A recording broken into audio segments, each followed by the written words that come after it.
Following Wesley's commitment over the weekend to the Ducks, Oregon has now vaulted themselves back into the top 5 of the On3 recruiting rankings, certainly taking steps up the ladder on other industry recruiting rankings out there. Is this Richard Wesley commitment the official kickoff to the summer of Dan that we talked about on last week's show? We know historically, this is the time where the Ducks really start to take over, really start to make a lot more noise on the recruiting trail. I think looking back to some of these pushes in the spring for some of these really high-profile recruits, we talk about Caden Dixon-White committing to Ohio State over Oregon, Jared Curtis recommitting to Georgia. I certainly don't think that the Ducks are going to be able to land Jackson Cantwell. I think they knew, hey, let's swing high. Let's see what happens if we miss. In some cases, we've got 5-star backup plans, and that leads me to my summer recruiting board for Oregon. My top 5 priority recruitments for the Ducks that I believe that they'll have at the top of their board as we approach the summer months, as we approach official visit season. There's one option at number 1. There's one guy at the top of the board. It's one of the top overall players in the country this year. It's Emanuel Ahinacho, the offensive tackle coming out of Georgetown Prep over there on the East Coast at Baltimore, Maryland.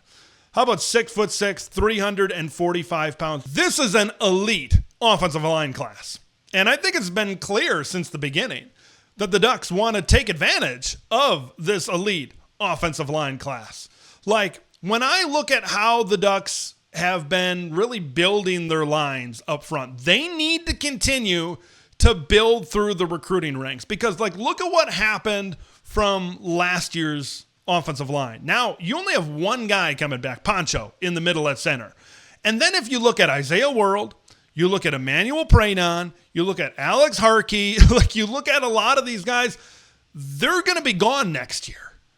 There's the potential we could have another 4 offensive line starters move on, and now all of a sudden you're kind of sitting there yet again in a hole where it's all right, now what do we do up front on the offensive line? That kind of brings me back to last year's offensive line class. I thought last year's was pretty good. They had some top 100, top 150, 4-star type of guys that I think are solid, that I think with some years of development could work their way into the starting lineup.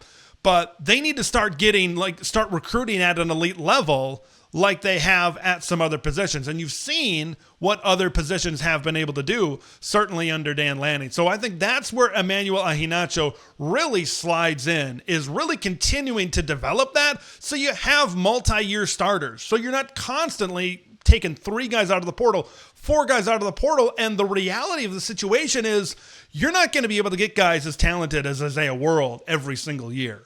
There's a reason why Miami offered $2 million, offering $2 million to Jackson Cantwell. These are very valuable positions. Quarterbacks, wide receivers, those guys are a dime a dozen. You can go out and get those guys. No question about it. No question about it. But you need to certainly ensure your future at the left tackle position with a guy like Emanuel Ahinacho. He holds Oregon's final visit right now. I think that's going to be June 20th through the 22nd, and then he's set to commit in early August. So Oregon certainly knows what they have to target, and I think you're going to see a lot of Nacho. You're going to see a lot of Oregon steam right now.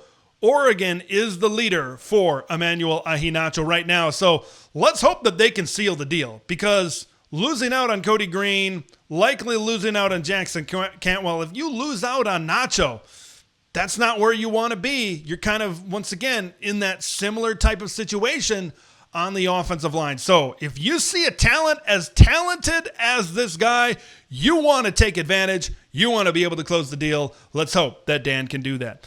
At number 2 is the guy that Emanuel Ahinacho is hopefully going to be protecting at Oregon, and that being quarterback Ryder Lions. So we know Jonas Williams, even going back to Jaran Kavawe, Sagapulatele, like we know what Jared Curtis, we know what's gone down at the quarterback position. Now, there is an on-3 RPM prediction from 2 on-3 analysts, Steve Wiltfong and Pete Nakos, for Ryder Lions to end up at Oregon. I feel really good. They've always been in the hunt. It looked like USC had the lead early. Now it's Oregon. Now it's BYU that are really in the hunt right now. And they need to ensure, I think, their quarterback future. And this, I think, really ensures that down the line. We know he's more of a 27 kid because of the LDS mission. But this quarterback room is stacked up right now. With Dante Moore, with Austin Novosad, you could even throw like Luke Moga, and who knows what Achilles Smith Jr. could develop into out there as well. But I think a top quarterback can really help you out, even long-term, looking forward to December in this recruiting class as well. Like we see what Jared Curtis is doing to say, yeah, I'm going to get on the trail. He met up with Jackson Cantwell at his Georgia visit this last weekend. I think Ryder Lions can be, now, I think him being a 27 guy makes it a little bit different, but certainly not too much different. I think having a commitment from a quarterback earlier on in the cycle can certainly help you. That's why it was helping Oregon with Jonas Williams early on. But I think having a commitment here from Ryder Lions sooner rather than later could really help the Ducks certainly down the road. And I refreshed my memory a little bit in watching his film. And yeah, I remembered why I like this guy so much and why I really didn't think there was a huge gap between him and Jared Curtis. So the quarterback is certainly something, like you've seen it with offensive tackle, and you've seen like where Oregon had commitments and where they were pushing their resources and where they were really trying to invest a lot of time and money into some of these recruitments.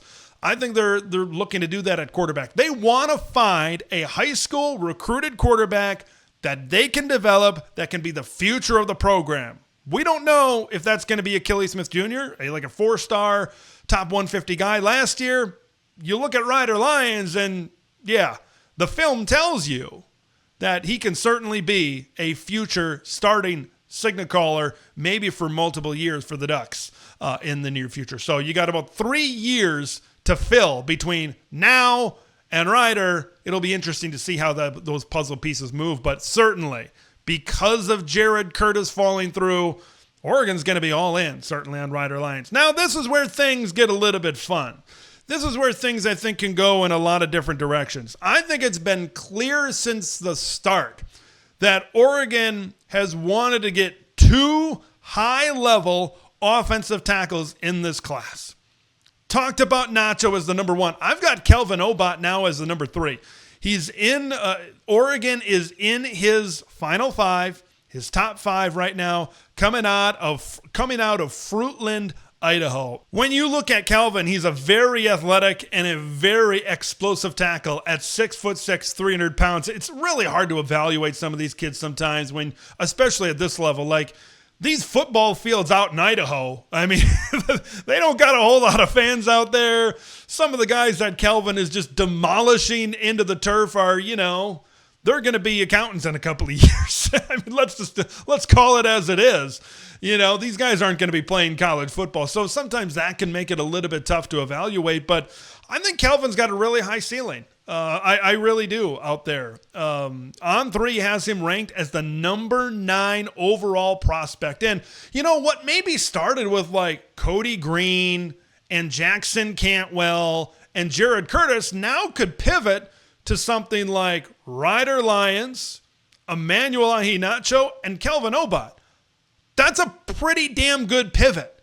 I think that's like, if you want to take anything away from this like recruiting cycle so far, is that Oregon has as good a backup and fallback options as anybody. There's a world where, would you rather have Cody Green than Kelvin Obot? Yeah, you probably would. But there's a world where maybe down the line, 2 years down the road, 3 years down the road, that these guys are just 2-year stalwarts on this Oregon offensive line and are doing a great job. And who knows what Obot can really develop into. He puts like an extra 10 pounds, 15 pounds on that frame. He's sitting at 6'6", 300 pounds right now. He could be a dominant offensive tackle. I really see that And I really believe that. I think that this Oregon coaching staff is going to go hard. They are going to go hard after Kelvin Obot right now. I think that they are extremely motivated to get 2 high-level offensive tackles in this class. And I think they need to continue to raise the profile of recruiting at that position to kind of match what we've seen from other position groups. Number 4 on this list, I've got Brandon Arrington. Look, what a haul it was last year for the Ducks in the secondary. Trey McKnight safety, and they brought in not 1, not 2, but 3 corners. 3 elite-level corners in that class. I think they're all like top 75 kids last year. So I understand the room is pretty damn loaded. But Brandon Arrington's good. He's really good, and he fits all of the traits that you look for in a top-level corner.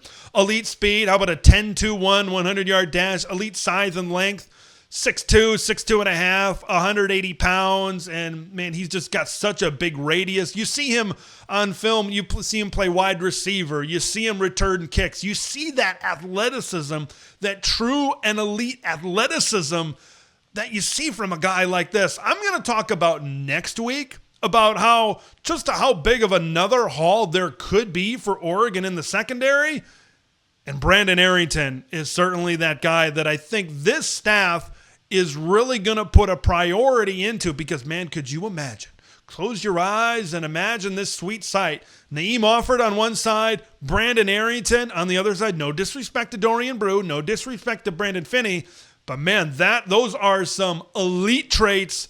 Those are some elite guys over there at the corner position. Oregon holds the final visit on June 20th for Brandon before a July 5th commitment date. So you're going to have Nacho and Arrington on campus there in late June. Consensus top 30 player on 3 industry 5-star and number 13 in those on 3 industry rankings. I know the room's a little bit crowded, but Brandon could certainly stand out and be one of the best in this potential 2-year haul for the Ducks back there in the secondary. Let's finish up at the wide receiver position, and let's talk about Messiah Hampton, 4-star wide receiver out of Rochester, New York. Now, there might be some other receivers that might be more talented guys. Calvin Russell coming out of Florida might be more talented. Jalen Lott, right, in a big-time recruiting battle the Ducks are with Texas, and that's going to be hard to hold off the horns down there in the Lone Star State. And both those guys might be better players. But I think you need to let Ross Douglas cook right here. There is recruiting is all about relationships, certainly sometime. And Ross Douglas has a great relationship with Messiah Hampton, who was one of the biggest risers in the latest On 300 rankings. On 3 has him as a top 50 overall player. I said this when things didn't work out with the Caden Dixon-Wyatt commitment. I said, okay, yeah, maybe it stinks a little bit that you didn't get the wide receiver out of Mater Dei, but guys like Messiah Hampton and others are in the ballpark. In some cases, they're ranked higher than KDW was. So I think that's a reason why I still have a lot of confidence in this wide receiver position, but I really want to focus in on and dial in on that relationship that Ross Douglas built when he recruited Hampton when he was at Syracuse, and now he was the first offer that Ross Douglas extended was to Hampton when he became the wide receivers coach at Oregon. I've said this on previous shows. You bring in Gatlin Bear, you bring in Messiah Hampton, even if that's all you bring in this 2026 class, that's good. That's really good, and the future remains bright. I think Hampton is the best chance for an Oregon commitment right now. A lot of industry experts say that the Ducks lead for Hampton services. He's going to have an official visit on June 6th. He visited this last weekend during the scavenger hunt. USC, Ohio State, Miami, and Penn State. He's been to Penn State a bunch of times. Also have official visits in as well. So, hey, let Ross cook a little bit right now. But these are priority recruitments that I think are going to set the stage for some potential commitments in this potential Summer of Dan.